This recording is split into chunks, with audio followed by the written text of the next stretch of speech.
Rebecca Mitchell stared at the envelope on her desk, postmarked from a small town she'd never heard of, Millfield, Massachusetts. As an investigative journalist for the Boston Chronicle, she received tips daily, but something about this one felt different. The handwriting was shaky, desperate. She carefully opened it, removing a single page with a newspaper clipping attached. The headline read, "Local child found dead. Authorities rule accident."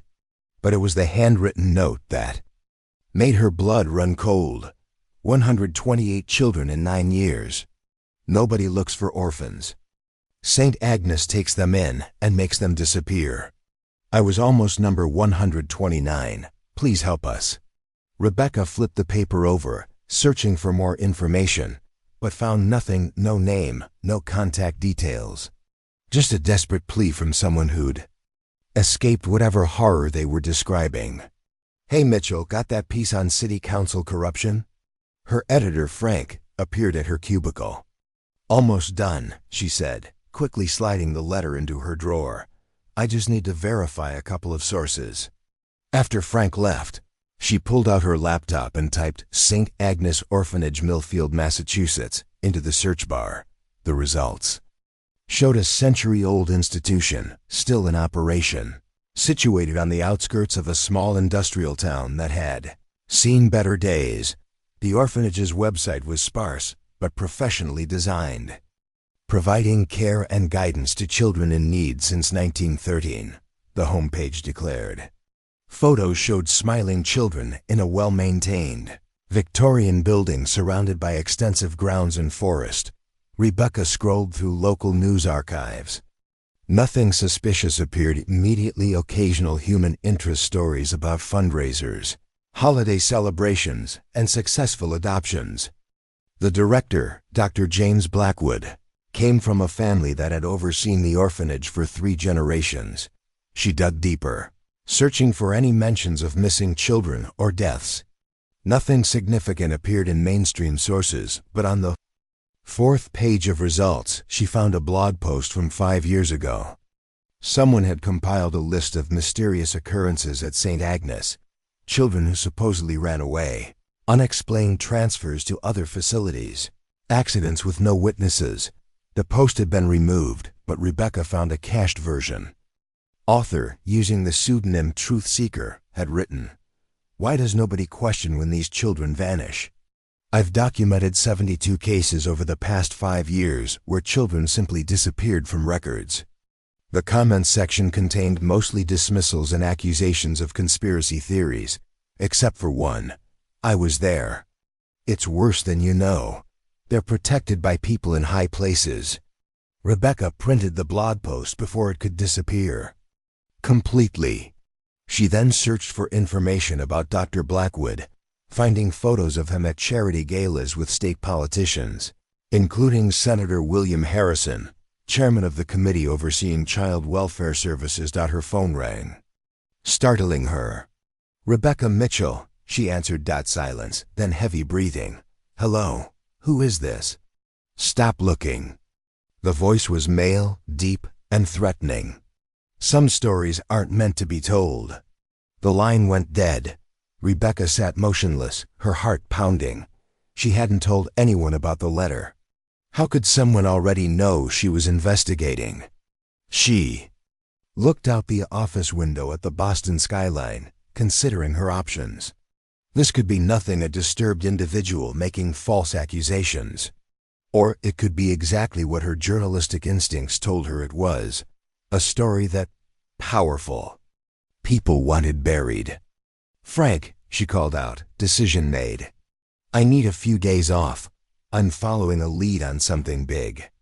As she drove toward Millfield that evening, rain began to fall, streaking her windshield like tears. Rebecca couldn't shake the feeling that the 128 victims mentioned in the letter were crying out for someone to finally listen. What she didn't know was that someone was already watching her, and they had been from the moment the letter arrived. The town of Millfield emerged from the morning mist like a forgotten relic of America's industrial past. Rebecca parked her car on Main Street, observing the mix of boarded-up storefronts and struggling businesses. A diner called Mabel's seemed to be the only place with any life, so she headed there first. The bell above the door announced her arrival, causing several locals to glance up briefly before returning to their coffee. Rebecca took a seat at the counter, ordering coffee from a middle-aged waitress whose name tag read, Doris. "Passing through?" Doris asked, pouring the steaming liquid. "Actually, I'm doing some research," Rebecca replied carefully. "I'm interested in St. Agnes Orphanage." The clatter of silverware from a nearby table punctuated the sudden silence. Doris's smile remained fixed, but her eyes hardened. "Tourist attraction, is it now?" Her tone was cool. "What kind of research?" "Historical," Rebecca lied smoothly. "I'm writing about long-standing charitable institutions in Massachusetts." A man at the end of the counter snorted. He was in his 60s, with the weathered face of someone who'd worked outdoors his entire life. "Charitable," he muttered. "That's one word for it." Doris shot him a warning look. "Earl, don't start." Rebecca turned toward him. "Do you know something about St. Agnes?" Earl glanced around, then shrugged. "Just at the Blackwood's own half. This town, including the souls in it. You start asking questions, you'll find out quick how welcome they are." "Earl lost his job at the mill when it closed," Doris explained dismissively. "He blames the Blackwoods for everything. Because they bought the mill and shut it down," Earl countered.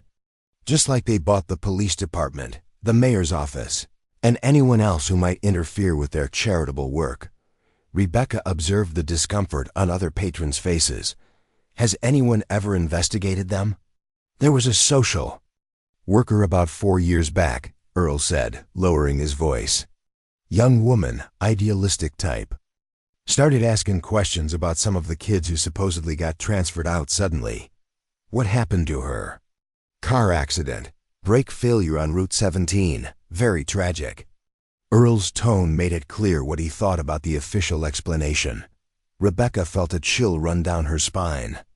"Was there an investigation?" "State police ruled it an accident." Earl drained his coffee cup.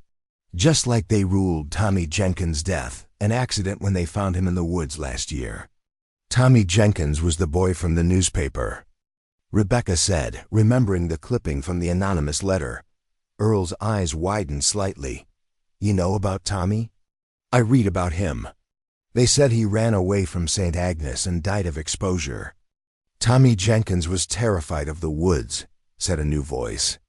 A woman in her 30s had approached from a corner booth. "He wouldn't have gone in there willingly." "This is Lisa Jenkins, Tommy's aunt," Doris said quietly. "Lisa, maybe this isn't the place." "No, it never is the place, is it?" Lisa's voice trembled with anger. "That's why those children keep disappearing.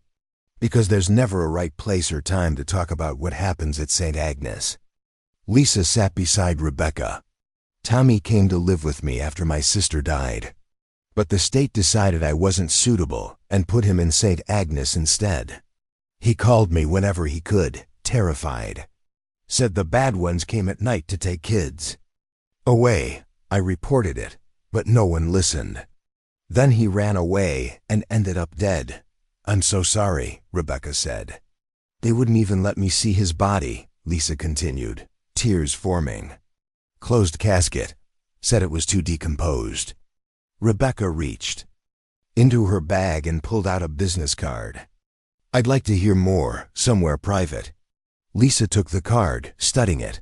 "You're really a reporter?" "Yes, and I think there's something very wrong at St. Agnes." A bell chimed as the diner door opened. 2 police officers entered, scanning the room until their eyes landed on Rebecca.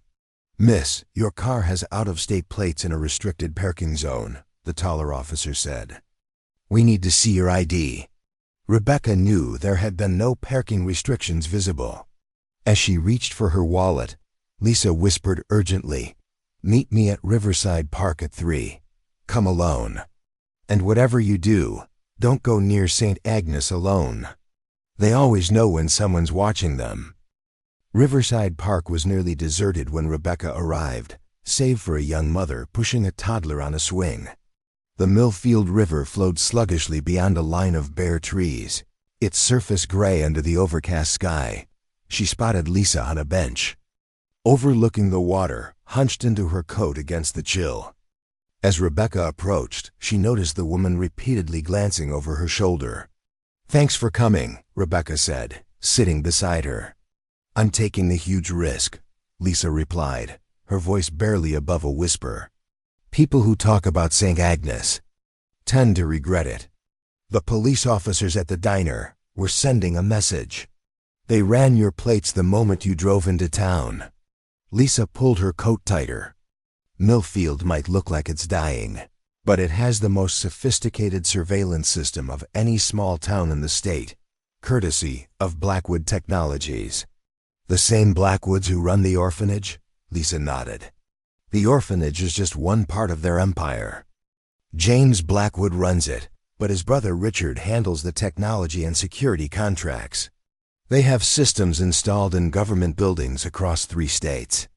Rebecca took out her recorder. "May I?" After Lisa's nod, she pressed record. "What can you tell me about what happens at St. Agnes?" "After they took Tommy, I started connecting with other families, people whose children ended up there and then vanished. Most were told their kids were transferred to other facilities or adopted by families out of state. But the paperwork is always vague, and no one can ever contact these children again." "How many cases have you found, personally?" 23. "Over the past 4 years. But then I met Michael. Michael Cunner. He was at St. Agnes in the early 2000s. He's the only person I've met who was actually inside the restricted areas and made it out. He calls himself a survivor, not an orphan." Rebecca leaned forward. "Can I talk to him?" "He's damaged. What they did to him," Lisa broke off. "But he's been documenting everything for years.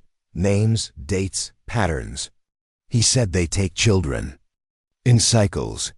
The desirable ones get sold into private adoptions, off the books. Cash transactions for wealthy clients who don't want to wait or can't qualify through legal channels. Human trafficking," Rebecca said grimly.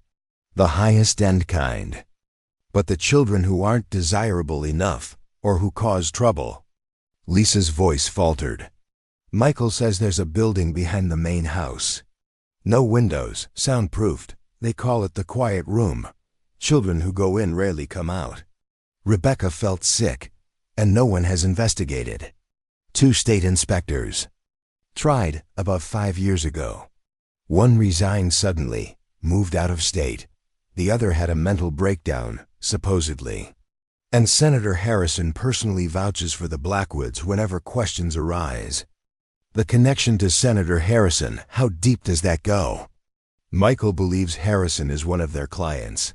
His adopted daughter came from St. Agnes, though you won't find that in any official record." A twig snapped in the nearby trees. Lisa jumped to her feet. "Someone's watching," she hissed. "I have to go. Michael lives in the old boathouse at the north end of the river. Tell him I sent you, but don't go until after dark. And watch for cameras, they're everywhere." Before Rebecca could respond, Lisa hurried away, leaving her alone with the recorder and a growing sense of dread. That evening, as darkness fell, Rebecca followed the river north.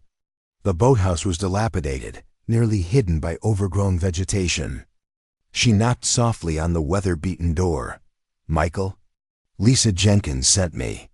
Silence, then the sound of multiple locks being undone. The door opened a crack, revealing a pale face and one suspicious eye. "Show me ID," a raspy voice demanded. After examining her press credentials, he finally opened the door wider. The interior was a shocking contrast to the exterior, a high-tech command center with multiple computer monitors displaying security feeds, maps, and databases. Michael Cutter was in his 30s, but looked older, his thin frame and hollow eyes testifying to profound trauma. Scars were visible on his forearms when he rolled up his sleeves. "Lisa said you might come," he said. "Are you really going to write about this?"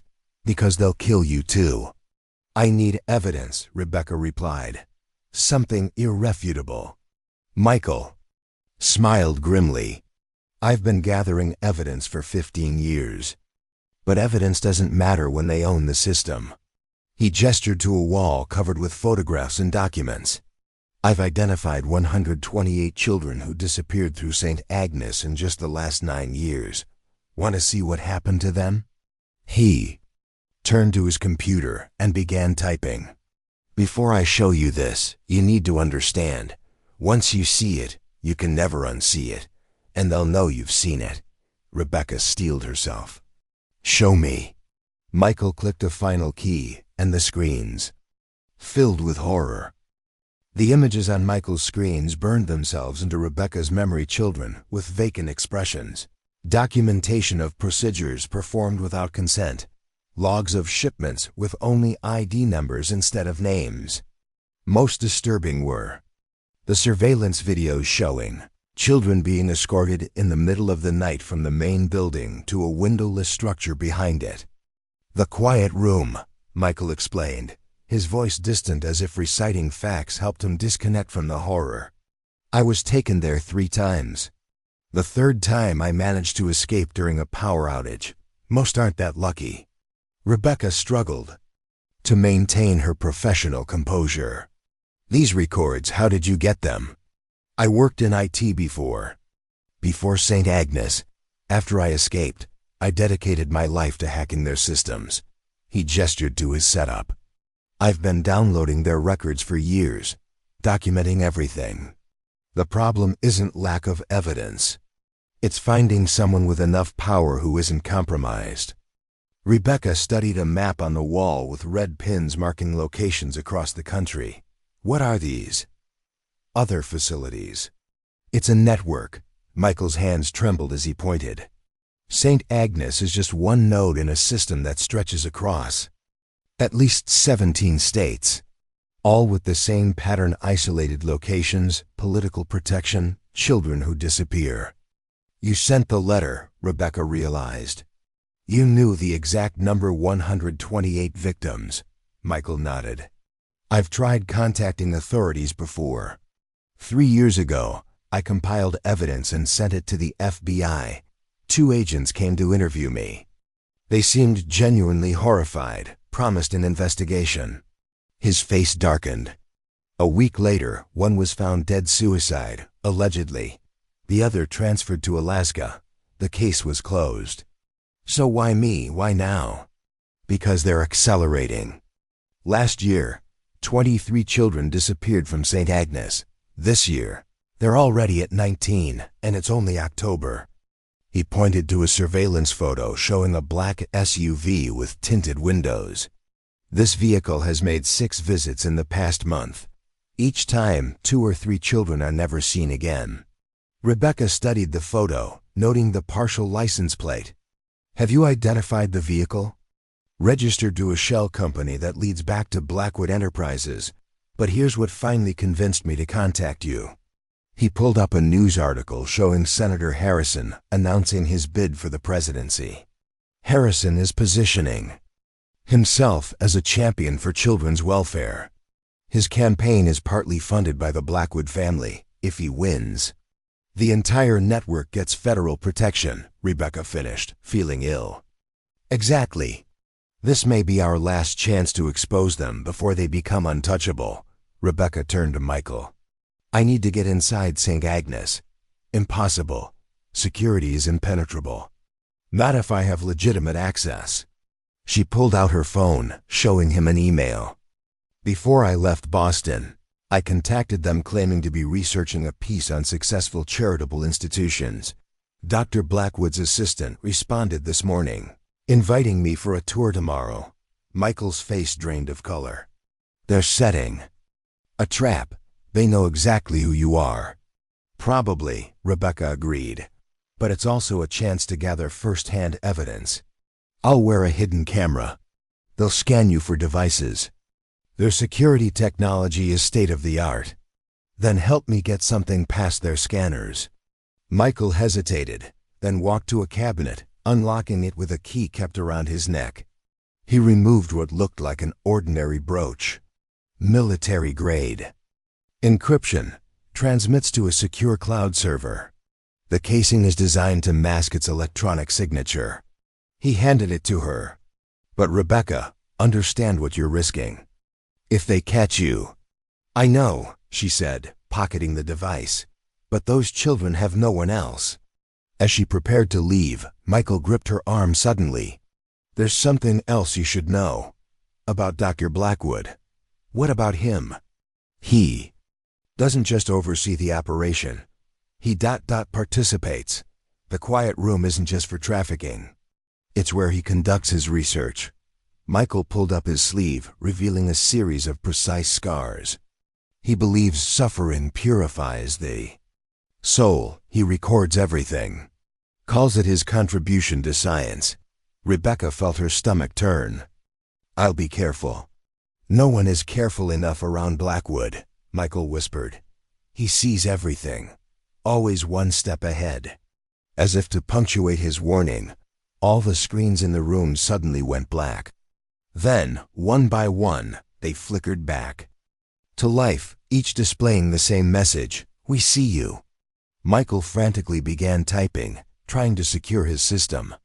They've found us. You need to leave now. Take the back path through the woods. Rebecca hesitated. What about you? I have protocols for this. Go. And Rebecca, if you make it into St. Agnes tomorrow, watch for room 217. That's where they keep the records of every child. It's on the 3rd floor, East Wing. As Rebecca slipped out the back door into the darkness, she heard Michael's final words, remember their faces. Someone has to remember them.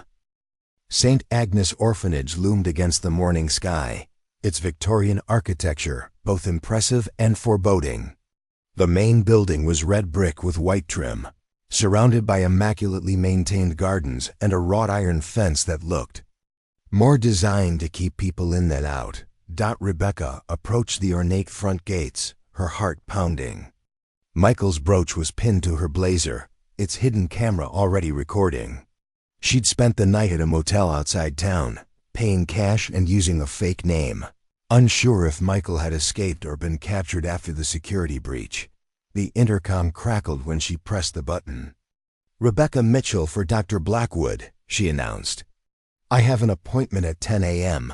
The gates swung open silently.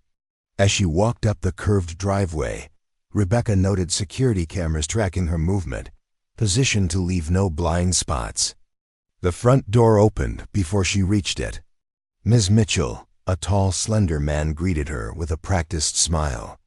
I'm Dr. James Blackwood. Welcome to St. Agnes. He was younger than she expected, perhaps mid-40s, with steel-gray eyes that studied her with unsettling intensity. His handshake was firm but cold. Thank you for accommodating me on such short notice, Rebecca said, matching his professional tone. We're always happy to showcase our work here. Though I admit, after researching your previous articles, I'm surprised by your interest in charitable institutions. Your usual topics are quite different. The subtle warning was clear. He knew exactly who she was. I'm expanding my portfolio, she replied smoothly. The public appreciates uplifting stories in these troubled times. Indeed, his smile didn't reach his eyes. Please follow me. You'll need to pass through our security screening first, standard procedure for all visitors. A security checkpoint had been set up in the entry hall, staffed by 2 guards in unmarked uniforms. One held a handheld scanner similar to those used at airports. If you'd please remove any electronic devices and place them in this tray, the guard instructed. Rebecca surrendered her phone and recorder, praying that Michael's technology would work as promised. The scanner passed over her body, pausing momentarily near the brooch, but ultimately moving on without alarm. She's clean, the guard confirmed. Blackwood led her into a large reception area with polished floors and portraits of stern-looking men, previous directors. She assumed, noting the family resemblance. St. Agnes has been in my family for 4 generations, Blackwood explained, following her gaze. My great-grandfather founded it in 1913 to serve children orphaned by industrial accidents in the factories. A noble tradition, Rebecca commented. How many children do you currently house? 43 at present, though our capacity is 60. We pride ourselves on finding suitable placements quickly. May I meet some of the children? Of course. We're about to serve lunch in the dining hall. But first, let me show you our facilities. The tour was meticulously choreographed. Rebecca was shown bright classrooms, a well-stocked library, and clean dormitories. Everything appeared perfectly maintained, but she noticed something disturbing. There were few personal belongings visible. The children's spaces looked staged, not lived in. She also noted that certain areas were clearly off-limits, with keycard access and additional security cameras. The east wing of the 3rd floor was conspicuously absent from the tour. In the dining hall, about 20 children sat at long tables. They were clean and adequately dressed, but Rebecca immediately noticed their behavior, too quiet, too controlled. When Blackwood entered, several visibly tensed. These are our younger residents, ages 6 to 12, Blackwood explained. The teenagers take their meals later. Rebecca approached a small girl with blonde hair. Hello there, what's your name? The girl glanced nervously at Blackwood before answering. Emily, ma'am. Do you like living here, Emily? The girl's response was so rehearsed it broke Rebecca's heart. St. Agnes provides me with everything I need to grow into a productive citizen. As Rebecca moved to speak with other children, she noticed a boy with a bruise partially hidden by his collar. When she approached him, a staff member quickly stepped between them. Kevin is new, the woman explained, still adjusting to our routines. I'd like to speak with him, Rebecca insisted. I'm afraid Kevin has earned restricted social privileges due to behavioral issues, Blackwood interjected smoothly. Perhaps another child would be more appropriate for your article. Rebecca locked eyes with Kevin briefly. The terror in his expression told her everything. As they left the dining hall, she deliberately took a wrong turn, heading toward a corridor marked Staff Only. Miss Mitchell, Blackwood called sharply. That area is not part of our tour. I apologize, she said, feigning confusion. I thought I saw a sign for restrooms. The visitor facilities are this way. His tone remained pleasant, but his eyes had hardened. As they walked, Rebecca noted a service elevator at the end of a hallway, likely providing access to the restricted areas. She needed a distraction to slip away. Her opportunity came when Blackwood was called away to take an urgent call. Left with his assistant, a nervous young woman named Margaret, Rebecca asked to use the restroom. Of course, Margaret said. It's just down the hall. Once inside, Rebecca quickly examined the bathroom for alternate exits. Finding none, she flushed the toilet and turned on the sink, then pressed herself against the wall beside the door. When Margaret knocked to check on her, Rebecca didn't respond. As expected. Margaret used her keycard to open the door, concerned. The moment she entered, Rebecca slipped out behind her, hurrying toward the service elevator. She had only minutes before they realized she was missing. The elevator required a keycard, but Rebecca had come prepared. From her pocket, she produced a universal bypass card, courtesy of Michael, who'd slipped it to her during their meeting. The elevator hummed to life, ascending to the 3rd floor. As the doors opened, Rebecca found herself in a dimly lit corridor. The contrast with the bright, polished areas shown on the tour was stark. Here, the true St. Agnes revealed itself: security doors with heavy locks, observation windows covered with wire mesh. Moving quietly, she located room 217 at the end of the hall. The door was unmarked except for the number, with a keypad lock. Michael had provided the code, 1913, the year the orphanage was founded. The lock clicked open. Inside, filing cabinets lined the walls, and a computer sat on a desk in the center. Rebecca quickly began photographing documents with the brooch camera transfer records, medical files with disturbing notations, financial transactions. She accessed the computer, finding it unlocked. Someone had been working here recently. The database contained what appeared to be auction records, with children listed by ID numbers alongside prices and buyer codes. As she downloaded files onto a flash drive, a document caught her eye, a medical report signed by Dr. Blackwood, detailing pain response experiments conducted on a child identified only as subject 37. The clinical language couldn't disguise the horror of what had been done. Suddenly, footsteps echoed in the hallway. Rebecca froze, looking for somewhere to hide. There was nowhere. The door swung open. Dr. Blackwood stood there, no longer maintaining his pleasant facade. "Ms. Mitchell," he said, his voice cold as ice. "I see you found our administrative area. How resourceful of you." Behind him stood 2 security guards. One held a taser. "Did you really think we wouldn't be monitoring you?" Blackwood asked. "Did you imagine your little spy device was undetectable?" Rebecca backed away, clutching the flash drive behind her back. "People know I'm here. If anything happens to me, yes." "Yes," Blackwood interrupted impatiently, "the standard threat. But you see, nothing is going to happen to you. You're simply going to experience a severe allergic reaction to something you ate.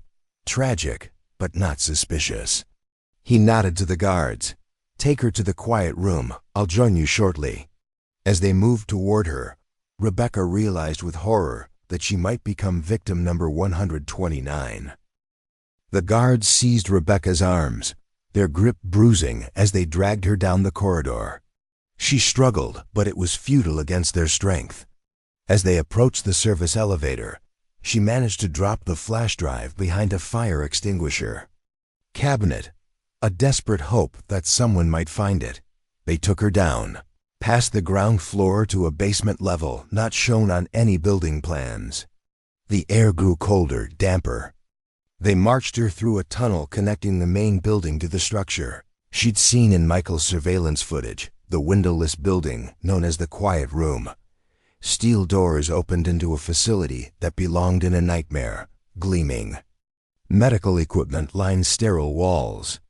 Examination tables with restraints stood in separate chambers, visible through observation windows. In one, Rebecca glimpsed what appeared to be a dental chair modified with additional straps and monitoring equipment. She was thrust into a central area where Dr. Blackwood waited, now dressed in a surgical coat. He was arranging instruments on a tray with methodical precision. "Secure her," he instructed without looking up. The guards forced Rebecca into a chair bolted to the floor, fastening metal restraints around her wrists and ankles. One placed a device resembling a collar on her neck. "That's to monitor your vital signs," Blackwood explained, finally turning to face her. "We can't have you expiring too quickly." "People will look for me," Rebecca said, fighting to keep her voice steady. "My editor knows where I am." "Does he?"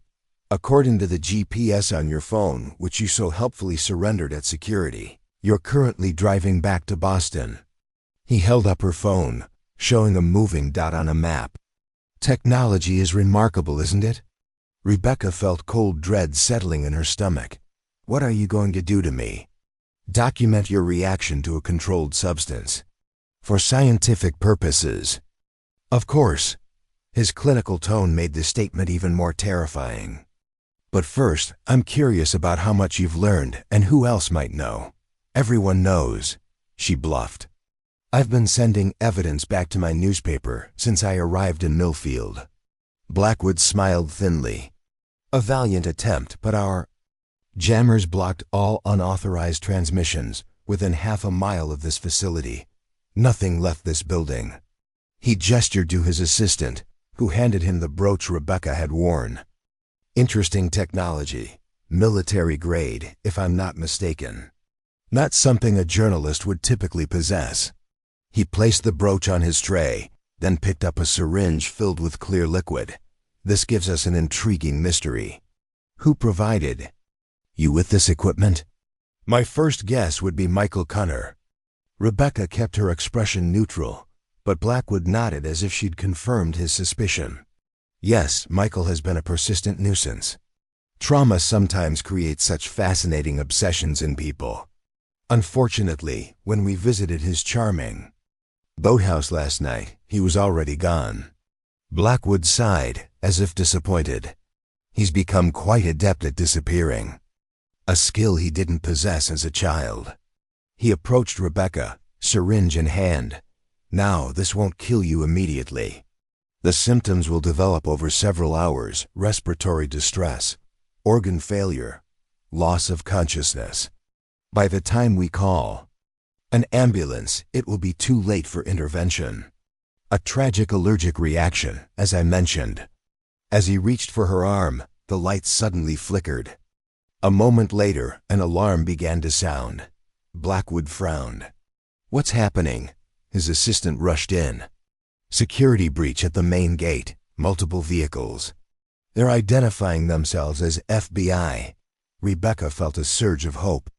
Blackwood's face contorted with rage. He grabbed her jaw, forcing her to look at him. "What did you do?" he hissed. Before she could answer, the assistant's radio crackled. "Sir, they have a warrant. And there's a local detective with them, Reynolds." "Sarah Reynolds?" Blackwood looked genuinely shocked. "Impossible. Her family has been on our board for generations." The building's power cut out completely, emergency lights casting red shadows across the room.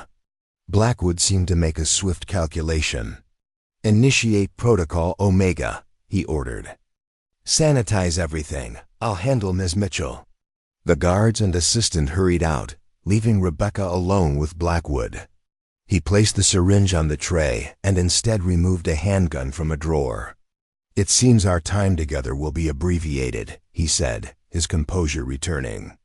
"A shame. I had questions about your investigation." "You won't escape," Rebecca told him, pulling against her restraints. "There's too much evidence. Evidence can be destroyed. Witnesses can recant." He checked the chamber of the gun. "And martyrs. Like you become cautionary tales for others who might consider investigating St. Agnes." A crash echoed from somewhere in the tunnel. Voices shouted commands. Blackwood moved behind Rebecca, placing the gun against her temple. "Perhaps we'll have an audience for your final moments," he whispered. The door burst open. 2 FBI agents in tactical gear entered, weapons raised. Behind them stood Detective Sarah Reynolds, a woman in her 40s with determined eyes and a badge displayed prominently. "James Blackwood," Reynolds called out. "Drop your weapon and step away from her." "Detective Reynolds," Blackwood replied calmly, keeping the gun pressed to Rebecca's head. "What an unexpected betrayal. Your grandfather would be disappointed." "My grandfather was complicit in your family's crimes," Reynolds answered. "I'm ending the cycle. Noble sentiments. But if anyone approaches, Ms. Mitchell dies." Rebecca felt the gun barrel press harder against her skin. Through the observation windows, she could see more agents securing the facility, freeing children from locked rooms. "It's over, James," Reynolds said. "We have Michael Connor's complete archives. We have witness testimony. We found the graves behind the old caretaker's cottage. No one is protecting you anymore, not even Senator Harrison." Blackwood laughed bitterly. "William abandoned us, the coward. After everything my family did for his career." "Harrison is in federal custody," one of the FBI agents stated. "He's cooperating in exchange for leniency." For the first time, uncertainty flickered across Blackwood's face. Rebecca sensed his grip loosening slightly as he processed this information. In that moment of hesitation, she threw her weight sideways, causing the chair to tilt. The gun discharged, the bullet striking the wall as agents rushed forward. Blackwood was tackled to the ground, subdued within seconds. As Reynolds freed her from the restraints, Rebecca asked the question that had been burning in her mind. "How did you know to come?" Reynolds helped her stand on shaky legs. "Michael Cunner Contacted me a week ago with evidence too compelling to ignore. I've been quietly building a case, gathering FBI support outside normal channels to avoid alerting Blackwood's allies. When you entered St. Agnes, it accelerated our timeline. You used me as bait, Rebecca realized. Michael warned you not to come, Reynolds replied unapologetically. But when you insisted, we put a contingency plan in place. The brooch you wore didn't just record. It transmitted your location in a way their jammers couldn't detect. As they led her out of the quiet room, past agents escorting children to safety, Rebecca saw the full scale of the operation. What had appeared to be a single FBI team was actually a massive coordinated raid, with medical personnel, child protective services, and evidence response teams. How many children? She asked, her journalist's instinct reasserting itself despite her. Trauma. 27 in the main building, Reynolds answered. 6 more here in the restricted facility, but that's just today. Based on the records we've seized, the total number of victims over the years, ... She didn't finish the sentence. She didn't need to. Rebecca had seen the files, knew the numbers. 128 in 9 years. And those were just the ones they could document. As they emerged into the daylight, Rebecca saw Michael Cunner standing near an FBI vehicle, providing information to an agent. Their eyes met across the distance, both survivors now. 3 months after the raid on St. Agnes, Rebecca sat in her Boston apartment, staring at her computer screen. The Pulitzer Committee had just announced the finalists for investigative reporting. Her 6-part series, The 128, Exposing America's Hidden Trafficking Network, was among them. The investigation had expanded far beyond Millfield, uncovering similar operations in 7 states, all connected through an elaborate network of shell companies and political protection. 42 arrests had been made so far, including 3 state judges, 2 mayors, and a congressman. Senator Harrison had pleaded guilty to obstruction of justice in exchange for testimony against higher-level conspirators. Dr. James Blackwood was facing 37 federal charges, including human trafficking, conspiracy, and operating a criminal enterprise. His brother Richard had fled the country but was arrested in Panama, attempting to board a private yacht. Yet despite these victories, Rebecca felt hollow as she read through emails from her sources. She opened one from Detective Reynolds. Thought you should know the remains of 3 more children were identified yesterday from the St. Agnes property. That brings the confirmed total to 41. Still working to identify the others. Some families finally have answers, at least. Another email came from Michael Cunner, who had emerged as a key witness and advocate, channeling his trauma into testimony that was devastating for the defense. Just left the prosecutor's office. They're offering Blackwood a deal if he reveals the locations of other facilities and the identities of all involved. I told them to reject it. He'll lie like he always has. The only language he understands is consequences. Rebecca closed her laptop and walked to the window. The city lights blurred through tears. She hadn't realized she was crying. Her phone rang her editor, probably calling about the Pulitzer nomination. She let it go to voicemail. On her wall hung a corkboard, filled with photographs, the children of St. Agnes. Some had been recovered alive. Many existed only as case files and DNA samples now. She had promised herself she would learn all their names, their stories. Someone had to remember them as more than victims. A knock at her door startled her.